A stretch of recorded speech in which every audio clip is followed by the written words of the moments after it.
Assalamualaikum kawan-kawan. Nama saya Dismiah Hasha binti Muhammad Nur Hazwan daripada kelas 3 Ikhlas. Saya akan membaca buku cerita yang bertajuk Putera Katak. Selamat mendengar. Putera Katak. Pada zaman dahulu, tinggal seorang tuan puteri yang cantik. Suatu hari, dia bermain bola berhampiran kolam. Bola itu melambung lalu masuk ke dalam kolam.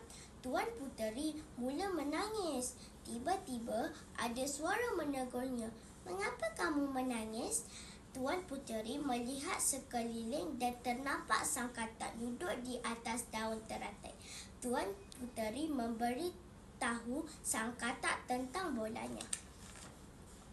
"Saya akan ambil bola kamu, tetapi ada syaratnya.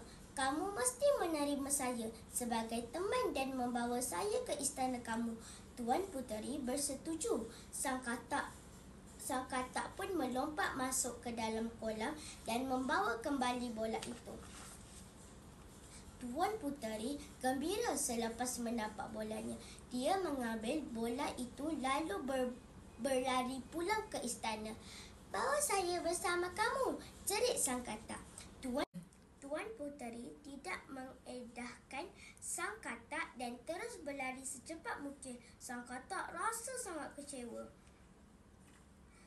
Pada malamnya, ketika Tuan puteri sedang makan malam dengan ayahnya, dia terdengar ada ketukan di pintu. Ketika Tuan puteri membuka pintu, alangkah terkejutnya dia apabila nampak sang katak berdiri di sana. Dia terus menutup pintu dan pergi ke meja makan. Tuan puteri memberitahu ayahnya tentang kejadian bola yang hilang, sang katak dan janjinya. "Kamu harus menepati janji kamu," kata raja. Tuan puteri pun membenarkan sang katak masuk ke istana. Kemudian dia berkongsi makanan dengan sang katak. Selepas makan malam, sang katak meminta Tuan puteri membawanya ke bilik. Tuan puteri terpaksa akur dengan permintaan sang katak. Seterusnya, sang katak mahu bermain-main dengan Tuan puteri. Namun, begitu, Tuan puteri menolak. "Sekarang, beri ciuman selamat malam kepada saya," kata sang katak. Dalam keadaan marah, Tuan puteri mengangkat sang katak lalu menciumnya.